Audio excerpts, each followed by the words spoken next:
Garza. Who's that? She is co-founder of Black Lives Matter. Now, she comes out and she called ADOS movement homophobic and patriarchy.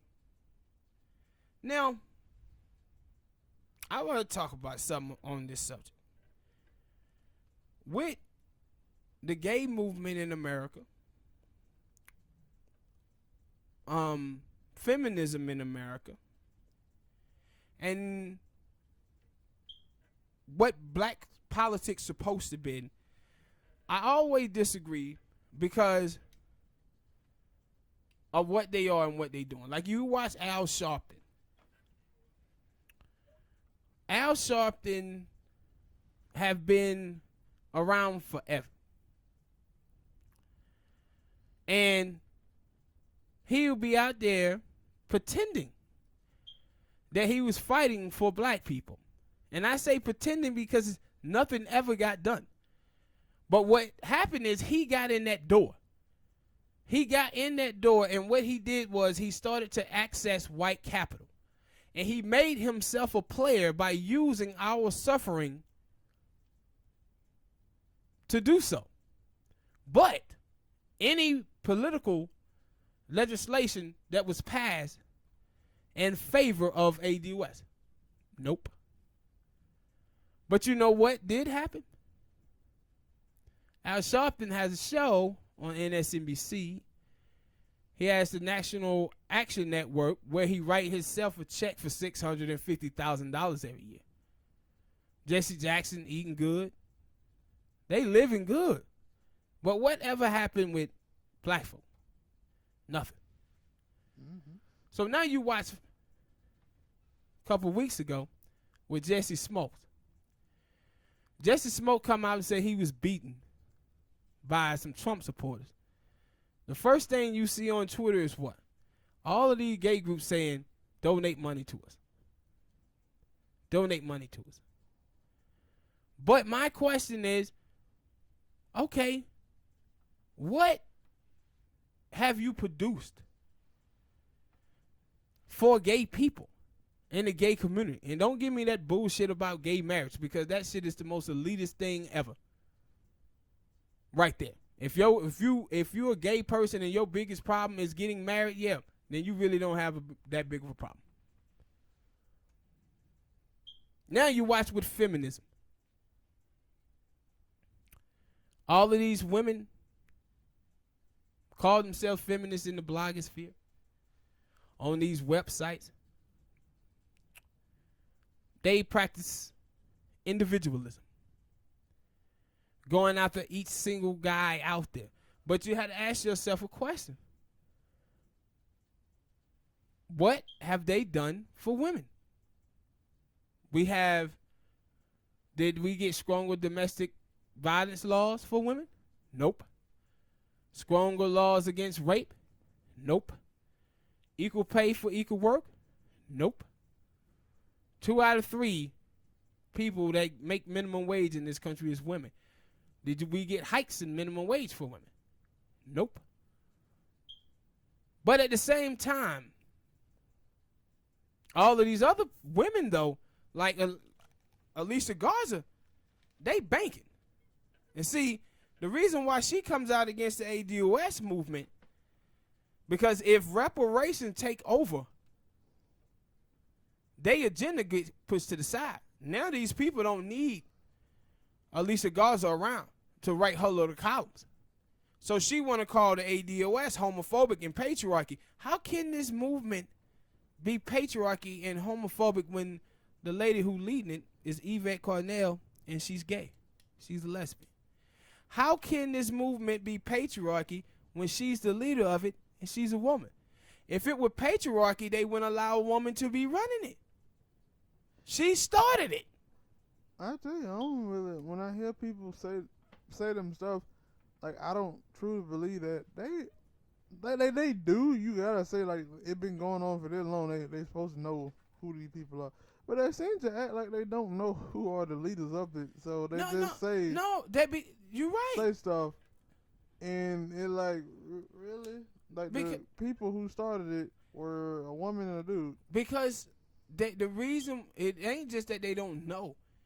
It's that, man, they ain't gonna let anything get in the way of their agenda. Like I said, their agenda is to access white wealth through womanhood. See, we can't get anything by being black. But if we attack black men, see, you got to understand that D. Ray McKesson, Alicia Garza, all of them started the Black Lives Matter movement, right? Since 2016, you haven't seen too many stories in the media about Black Lives Matter. You know why? Because they shifted to gay stuff and feminism. Hello, you know what I'm saying? You haven't since the election. But on average, the last 3-4 years, man, it been 356 black men that got shot and killed by the police officer. You haven't heard a word about it, but you know what you have seen. Feminism of black men suck, black men trash, black men garbage. Alicia Garza was the woman who blamed black men for Trump winning. I think it was like 13% of African-American men, black men, we don't even know if they were African-American, could have been Caribbeans, Africans, Haitians, we talked about that before. But it's that 13%. 52% of white women voted for Trump. Did you think Alicia Garza blamed white women? No, and when she dates a white woman. But it's black men's fault, 13%. See, this is an agenda. This is how you access white spaces. This is how you access white wealth, by trashing black men and trying to get into this space. What we watching here is that I was D. Ray McKesson. He just got a nice gig. She just got a nice gig writing these columns, trashing black men and stuff. What we watching is that these people are becoming the Candace Owens and the Larry Elders of the left. The racist stuff that white liberals believe about black people to be true.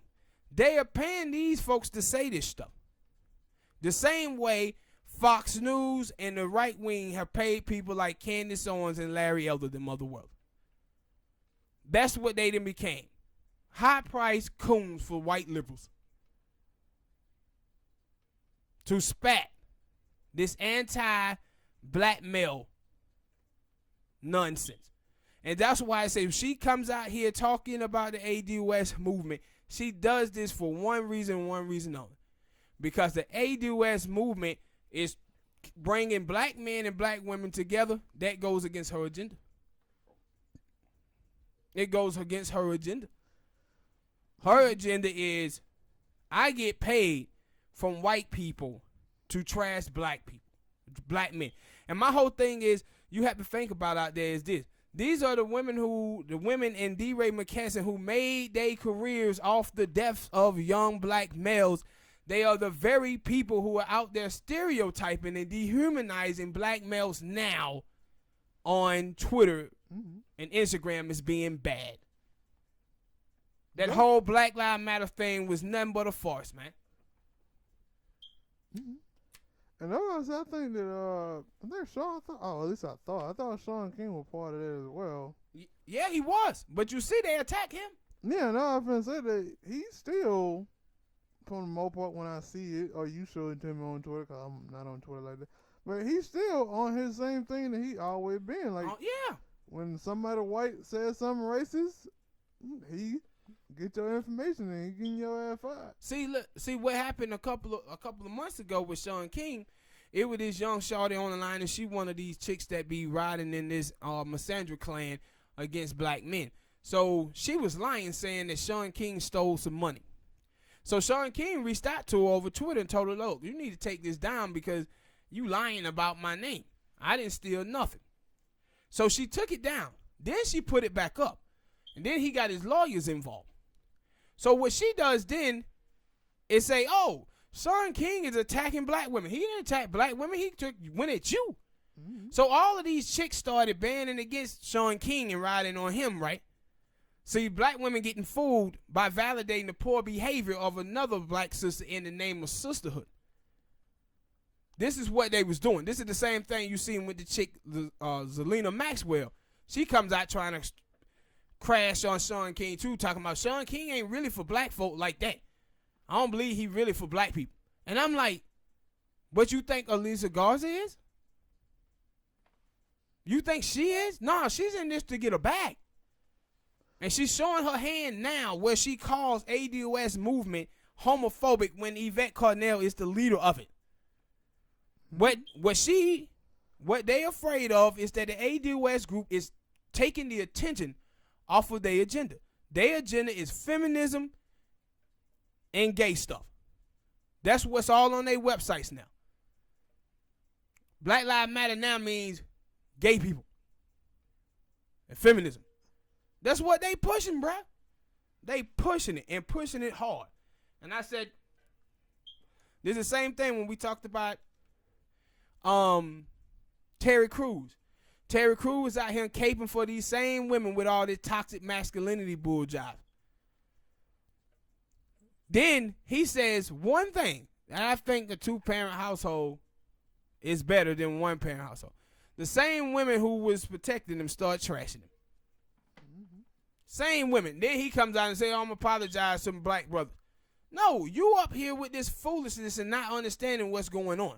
And there's a lot of people out here that don't know what's going on. These mother truckers is pulling the same scam on black women that Al Sharpton have pulled on black people for decades. Pretending to fight for them accessing white wealth. That's what Mark Thompson is doing. All of them Negroes who have been talking crap about the ADOS movement, they've been there the whole time, man, trying to access white wealth. They have, instead of fighting for black liberation, they have fought for a boule elite class of black folk. And that's why you see all of them know each other. All of them know each other. And I said, you see people like Joanne Reed, them, Soledad O'Brien, them, all of them was out there attacking the ADOS movement. Jamel Hill, she was out there shifting the focus away from the death of Nipsey Hussle, shifting it to toxic black masculinity. This is what they do. I said they have an agenda, and anything that get in the way of their agenda, they shift it back. And and this thing with her show you how crazy it is that they attacking the ADOS movement of being homophobic when Yvette Carnell is the leader of it. And that was funny about that video sorry to go back to that Kodak Black video when we were talking about Charlamagne, that somebody, I'm guessing he said that in the thing about toxic black masculinity, and somebody was like, I really hate that he brought that up. And I was like, no. Who said that? Charlamagne. I was like, he taking cues from other people. Yeah, he taking cues from the crazy nuts out here. And these chicks is cooning. Like, I'm going to tell you, what you see from these chicks, right? What you see from these chicks is essentially the same thing with the movie Birth of a Nation, the first ever Birth of a Nation film, where they put on blackface and had a white man going around hunting down white women, saying that black men basically had toxic masculinity that white women should be afraid of. Now you got black women who are doing this to black dudes. Like, you go on the internet, on Twitter, bro, that's all you see is this nonsense about black men are trash, black men are garbage. These are the same women that Trayvon Martin gets shot, Tamir Rice gets shot. Oh my God, they killing us. Like, it was a Harvard report that came out not too long ago that said that the way that black men are portrayed in the media leads to police shootings. So what do you think happened with Twitter? The way black men are portrayed on Twitter, coming from black women. What effect do you think that had for black men, little black boys hearing on the internet that they trash? They don't think they're damn far. No, because I'm telling you, this is when I say that these feminine nuts out here, and that's why I hate calling them feminists, because there's a bunch of black sisters out there that are feminists, that are fantastic, that don't do this stupid stuff. But these women are practicing misandry, and what they doing, man, I tell you, this is internalized pain. Where they started, the dudes who in their life, they take no accountability whatsoever that they chose to date those guys. So they just put all the blame on these guys, but they start to generalize and project the views and action of these guys on all men. This is the bitter brigade. The bitter brigade that sit around, the bitter and trauma brigade that sit around here, and because some guy hurt them, they hang on to this, and now they out here just stereotyping black people, black men, but they done seen that there's some money in this. With the whole Nipsey Hussle, the gay dude writing things about the Nipsey Hussle thing. Talking about, hey, Nipsey Hussle homophobic. And then Nipsey Hussle didn't even say anything homophobic. What he said was, he see that Hollywood and everything is pushing the agenda of black boys by putting black gay boys on TV all the time. That is a fact. And Alicia, Garza, and all of these other people, they are behind this. They with this. And people have been saying for a long time, like, you know, you talk about the 1980s, 1970s, 1980s, 90s. We always had, like, the show Family Matters, where we had a strong black family, strong black father in Carl Winslow. Even when you talk about Bill Cosby, you talk about Uncle Phil, James Evans. You hardly ever see any TV shows like that anymore. Nope. You don't see shows like that. But what you will see in the media, you will constantly see dudes at the Oscars dressed in dresses. They push these themes. Also, if you watch the television now, damn near every commercial in there is of a white man and a black woman. Or a black dude or a white woman. Nah, you don't see that like that. I do. But I'm talking about, but see, that's happening, right? That is happening. Black dudes are dating white chicks. 4% of white dudes marry black women. 4%. So that all of these commercials in here, like you'll see black men in commercial with white women, but you also see black men in commercial with black women. You'll see black men in commercial with Asian women. You'll see black men in commercials with Latino women. But what you see these things with black women is now black woman, white man. These are agendas that are being pushed through the media, bro. This is the definition of white supremacy. When I talk about white supremacy, and white supremacy being that white people control our images. Everything that we see and hear on TV. That's why when you talk about like the ADOS movement and the whole thing with Africans and Caribbeans and Haitians, the thing is these people are not privileged to the black experience in America. But the images that they see of black people are images that white people is able to push into their countries.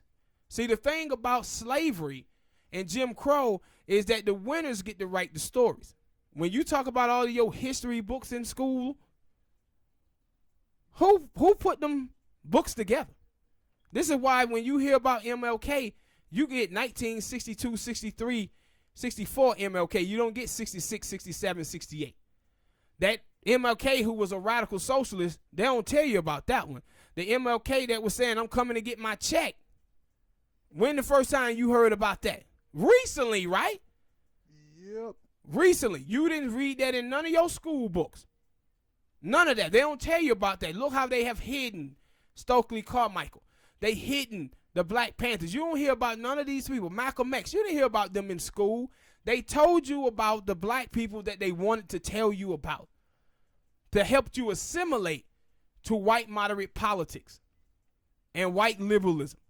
And so what happens is with all of you see a void in black America. And that void is we still run around talking about MLK. We talking about Malcolm, Martin McGarvey, and these people. You know why? The last time we really had some black heroes.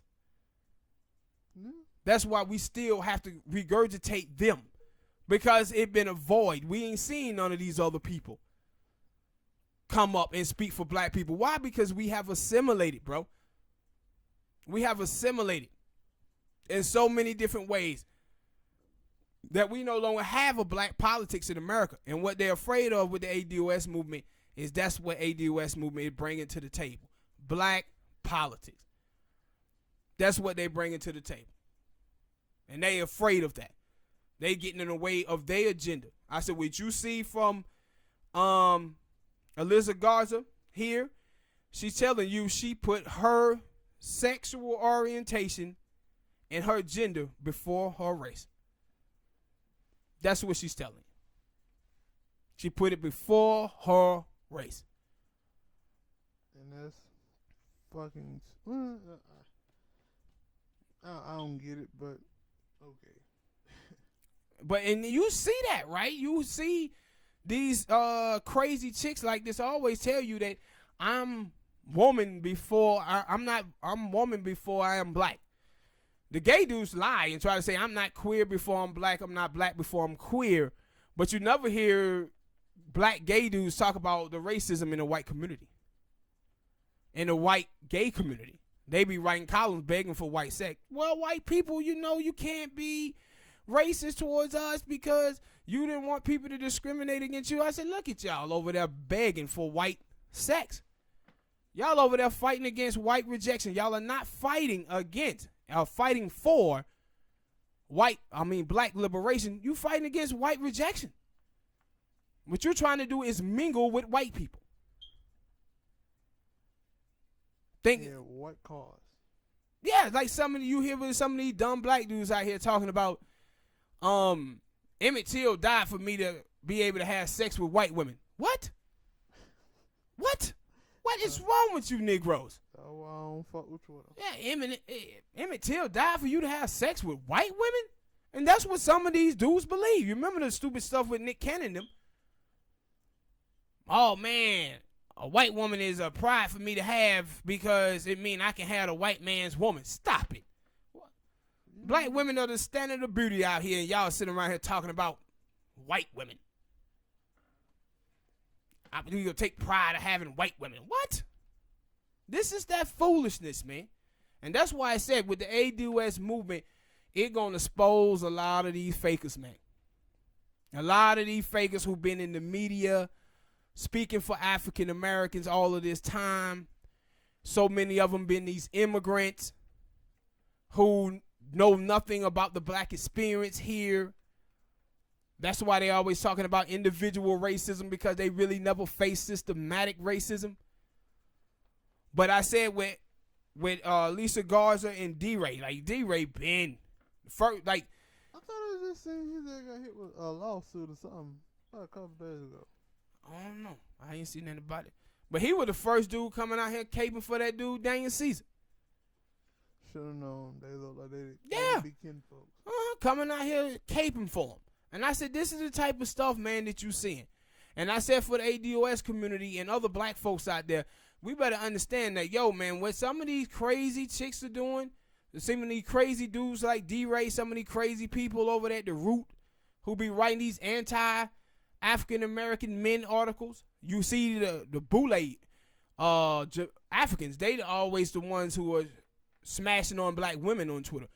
Every time I see somebody smash on black women on Twitter, they always got a goddamn foreign flag in their bios.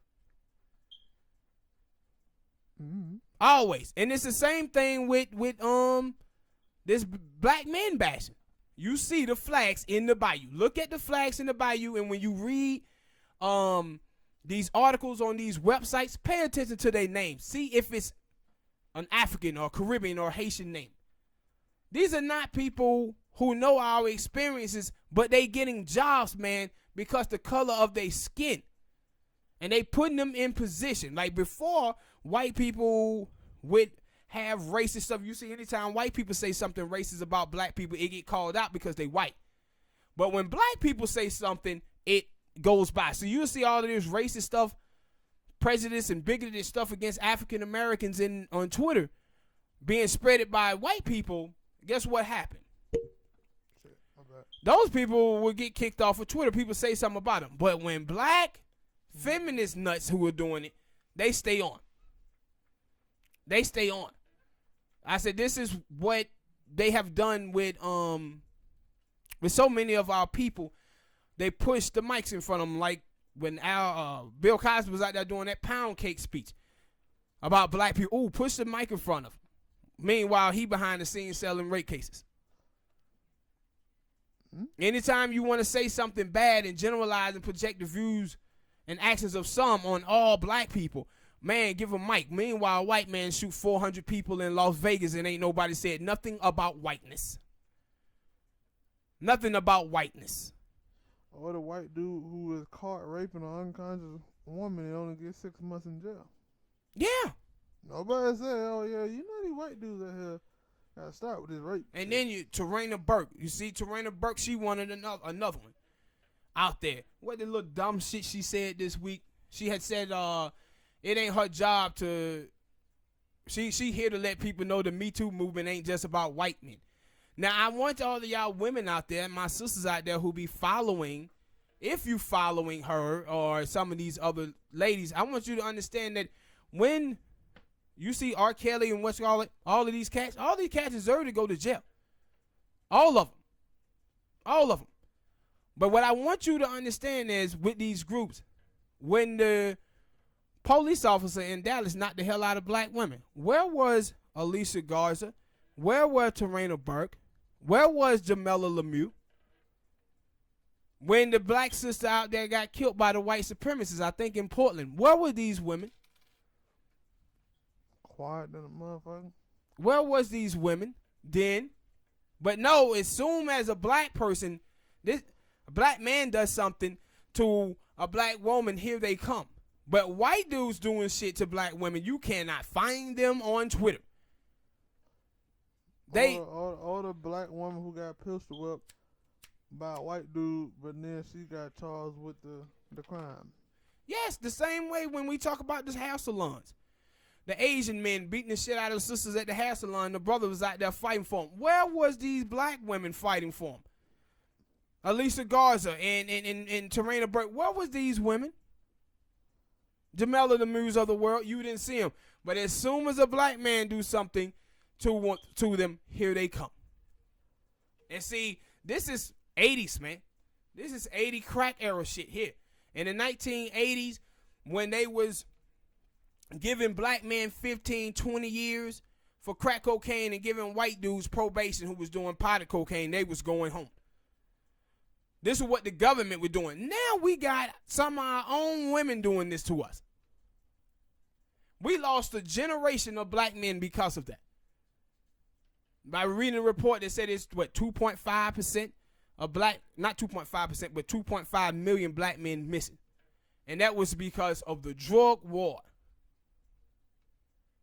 And I said what they're doing is taking the inner city failure of government investing in black people. This is why we need reparations. The reason why black people is out here doing the things that they're doing is because they have been the bottom class, made the permanent bottom class in America. And anytime, I don't care where you at in the world, when you are in deep poverty, violence follows. Violence follows because depression follows. And that's another reason why we need reparations. I said if you go back to the 1930s during the New Deal, white people, the Irish, the Italians, the Poland, the same violence you see in the inner city now, they was doing. The same violence. They were stabbing and killing themselves left and right until America made those people whole. So, the same shit that they doing is blaming the oppressed for their own oppression. But this oppression started because of us being locked out of wealth. Locked out of wealth. Guns being pushed into our communities. Crack cocaine being pushed into our communities. Have destroyed so many black males. Left our sisters at home with the bag. That's what happened with black women. Like I was saying, black women, 1977, 78, 76% of black children was born into a two-parent household. Black women was the most married woman in the United States, man, in the 70s. But after Nixon drug war, Reagan drug war, and Bill Clinton, it decimated our communities. Shipped jobs across seas. Automation killed jobs. It took away black men's way of providing for their country when manufacturing jobs kept getting shipped across seas, because that's what fields black men worked in the most. So black men had to take it to the streets and sell drugs. And when they started selling drugs, now you got gangs, because you need to protect your investment, protect your community from gang dudes coming into your community and selling drugs. So you have gangs. Violence happened there because of gangs. They got here calling that toxic masculinity.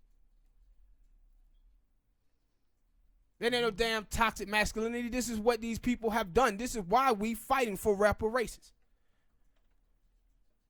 Fighting for reparation. We got our sisters out here dying on the delivery table, doing birth. Read a report said it due to stress and racism. Huge factors in that. This is what happens when you're not made whole, people.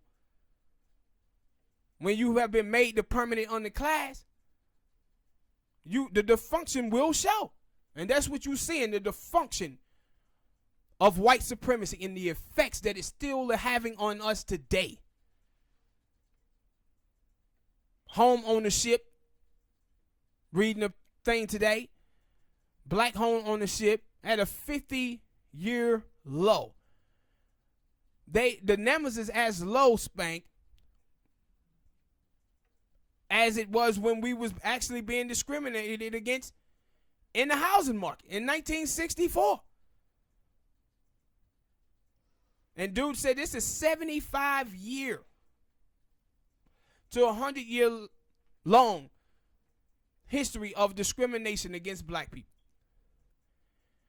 It hurt us. Why? Because we can't build wealth if we can't get homes. That's one of the biggest tools to build wealth is housing. And we out here with 14% of black people who graduate college can own a home in their lifetime. But we have all of these bad actors out here, man, who don't know nothing. And they painting these pictures of black women and black men. But this is the dysfunction that was created by white supremacy. And that's why we fighting for reparation. That's why we need our dude, and that's why we need for that check to be cut. So we can fix some of this dysfunction in our communities. Because the stuff that you see happen in the black community ain't no different than what you seen in the white community in the 1930s. Mm-hmm. No difference. But you know what?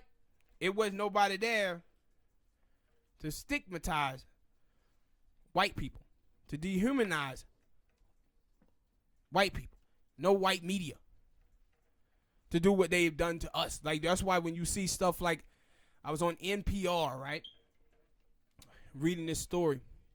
I was going to do a topic about this. May do it later on another show. But it was a topic about 750,000 people are going to be cut from food stamps. In the article, every picture that they showed was somebody black. See, this is what I'm talking about when I talk about white supremacy. 80% of the people on food stamp is destitute white women. 80%. But somehow they didn't make black women into welfare queens.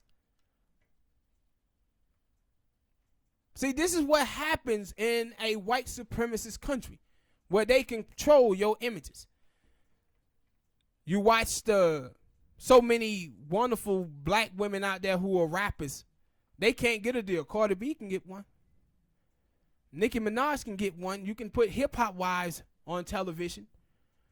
And what they're doing is putting out these images across the world that this is what black women are. That's why you see black women are the least sought out women on dating websites, because they didn't stigmatize the hell out of black women. They didn't stigmatize the hell out of them, dude, then dehumanize them. This is why these stereotypes of black women being manly. This is manly.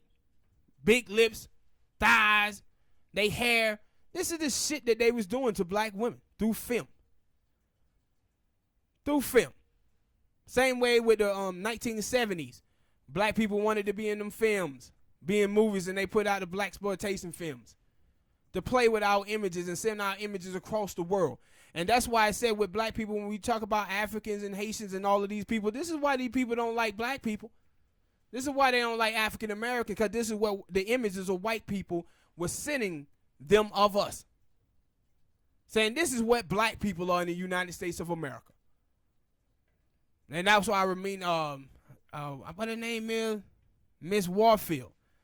I forgot her first name, but Miss Warfield, she put out a thing. She said, black people didn't say black people was ugly. White people said that black people were ugly, and they told the whole world that. Yes, they did. Mm-hmm. Yes, they did. I go back to that when all the stereotypes is like, yo, no, white people made all these stereotypes about black women, their hair, yeah, all the other stuff. So why y'all claiming it, or why are you using it? Yeah, and that's my thing. Like when I would see black dudes who be like, black women are angry, black women are this. I remember not too long ago, D.L. Hughley had said some shit like that. I said, man, stop believing in these white folks stereotypes about black women. Mm-hmm. That's what you doing, man. You taking these stereotypes and spraying our sisters with them. You spraying them with them, bruh. This is what assimilation is. This is why integration was bad, because they assimilated us through integration.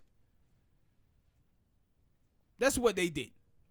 And you see Charles Blow, he out there today with his foolishness talking about Nat Turner was a serial killer. A serial killer, a man who was fighting against white oppression is a serial killer. This is the same stuff that these white people was doing back in those times. They was out here killing black people left and right, but as soon as Nat Turner turned up on them, he was a monster. So what are you saying? The only thing we can do is take abuse from white people and hope that they be nicer and free us? That's what Nat Turner them supposed to done? That would have seemed like that's what you think. And that's why I said this is when you talk about black academia, man. The worst thing we did was integration when we stopped allowing black women to teach us. And we started getting into these schools. See, we took the approach that white was better. See, we had black schools, but the black school was just underfunded. Instead of us asking to be equal to white people, we asked to have access to white people. And what we have had access to is their indoctrination and them assimilating us. This is what Pat Buchanan, he was on there talking about, man, you know, it's hard to assimilate black people. No, it's not. Thought it was Latino. That was Tom Brokaw talking about Latino. He was talking about black people. See, it ain't hard to assimilate black people. A lot of black people have assimilated to white ways. This is why they find moderate politics and white liberalism so acceptable, when it haven't benefited them in 50 years. Because they have assimilated. And I said, you have all of these people now who are supposed to be black intellectuals in the media, and they're not black intellectuals. What they are is spewing white liberal politics. That's why you look at all the people, like when Charlemagne and all these folk asking all the, Cory Booker and Kamala Harris what their black agenda is, they all puzzled because they don't have one. Mm-hmm. They don't have a black agenda, and they don't have a black agenda because they don't spew nothing but white liberal politics. That's what they learned in these schools. This is what they learned in these schools. It was a setback. It was a setback of us integrating the school. We got access to white people and thought we have arrived. And you go and watch when you was in high school or whatever, when we had FUBU and all of these black clothing lines. Black people didn't want to wear that. They want to wear Ralph Lauren's. And Tommy Hilfiger, why? Because white is better. Hell, still to this day they do that. Yeah, white is better. You watch black people now. Do they want to buy land in their communities? No. Where do they want to live when they get some money? In the white neighborhood.